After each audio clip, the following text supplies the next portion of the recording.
Hi, Sean Healy, personal change agent here, and you're watching the Relationship Resourcing Series, a series designed to help people have better quality relationships. This episode is entitled Rushing the Relationship.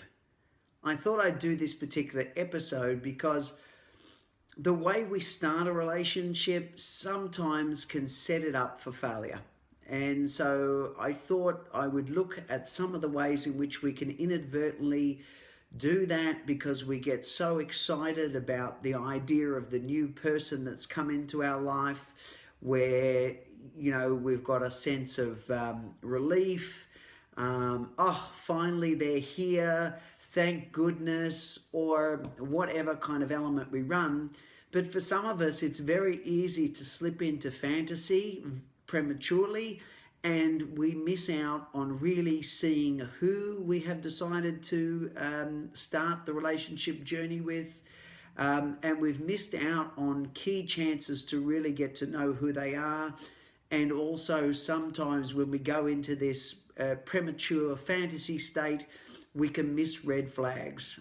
And I don't know about any of you, but if you've certainly had the experience where you've looked back on a relationship and gone, oh yeah, there were red flags from the start, I just chose to ignore them. One of the ways that makes it easy for us to ignore these red flags is we go into this premature fantasy state. Why do we do that? Well, one of the reasons why we do that is it begins to soothe future relationship anxiety. If I start already to prematurely bond to somebody, then, there is that beautiful sweet spot, I guess, in a relationship where the person is unfamiliar enough to us, but we know them well enough that we got the sense that, this person has me or I have them, and so therefore I can start to relax a little bit. And we want to kind of sometimes rush to try to get to that space. And when we do that, we run a real risk that actually we're going to make it very difficult to ensure that we have long-term relationship success. So it's important to make sure that we aren't rushing our relational experience, and there's a number of ways in which we can work to ensure that the relationship has its best possible chance to develop in a natural and organic way, especially if we've picked somebody who is healthy, has a certain amount of relational skill, and is somebody who actually doesn't have fear of intimacy, because otherwise these sorts of things we can miss because we're so busy in gaga land planning our future.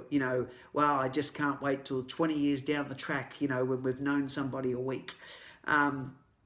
So we're being really mindful to stay in an adult place. We are allowing our feelings to develop, but we're supporting them with logic, and we're making sure that we're setting healthy boundaries around how we are starting the relationship. And I certainly know that at the start, I've been on first dates that ended up lasting 3 days.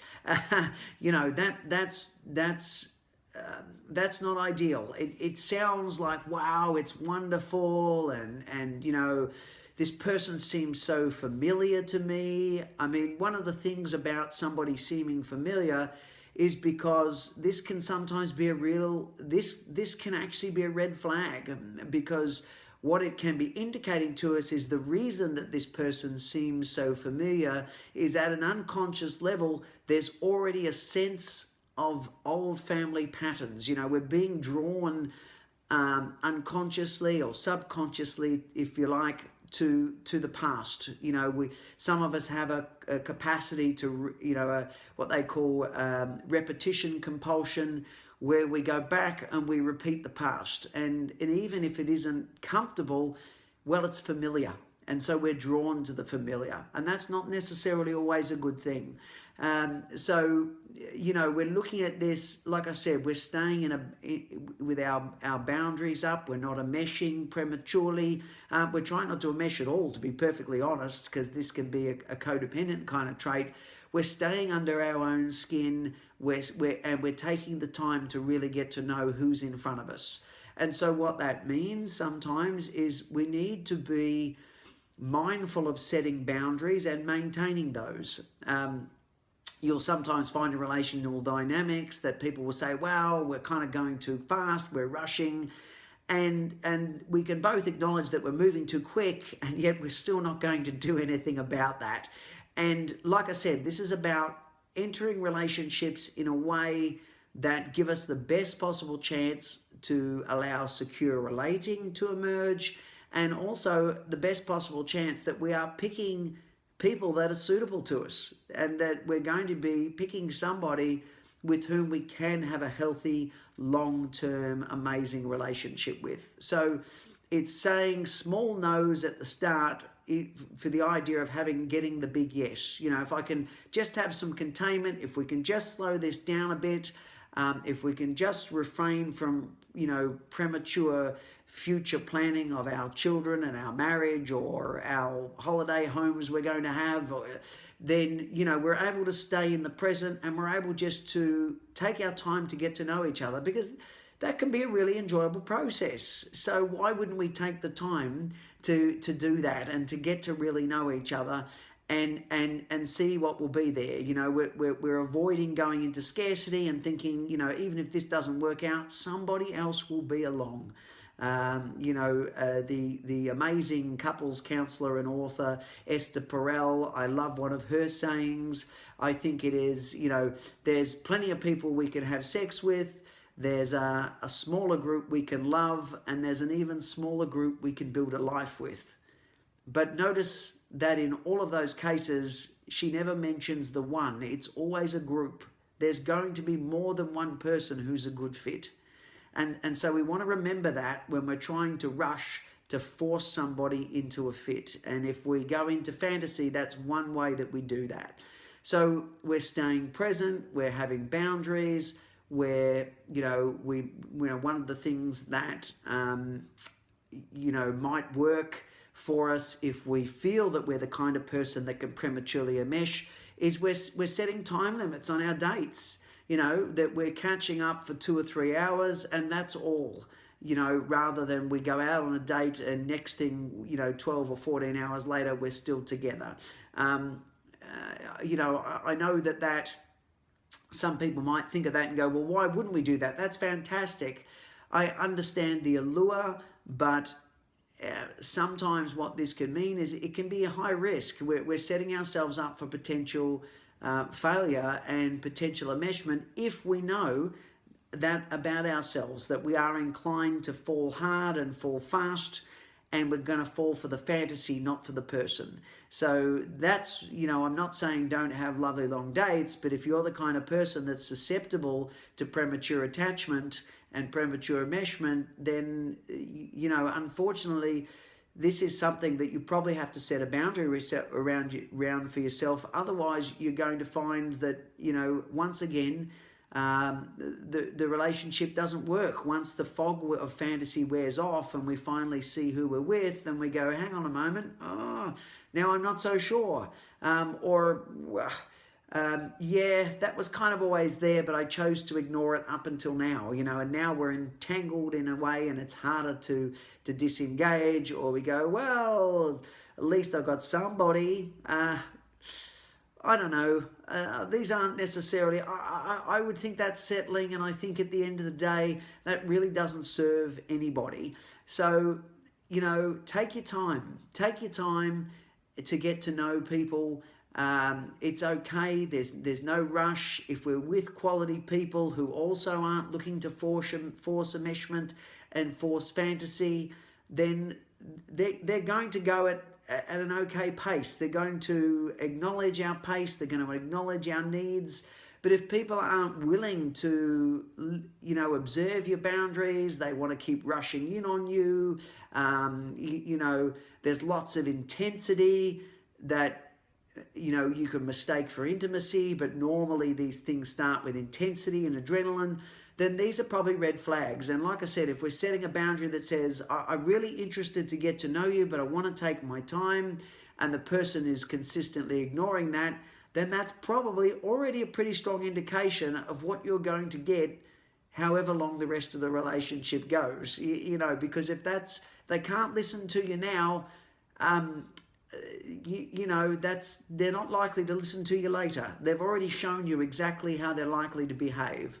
So we're really looking at what's going on at the beginning, and we're not kind of going, oh yeah, but I really like this person. Oh, how do you know? Oh, well, I've known them for 6 days and they're just so amazing. I'm sorry, you don't know someone in 6 days.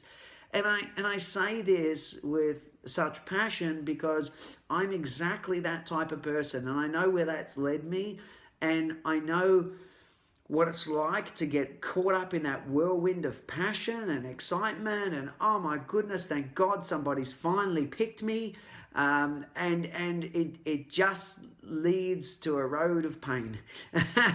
So he says as he laughs, so we've got to have that, we've got to make that commitment to ourselves that we're not going to abandon self, that we're not going to abandon reality, because then we are running the risk that later down the track we're just going to be in this same place again. We need to take our time, we need to be patient, and we need to make sure that we're picking partners that are good for us.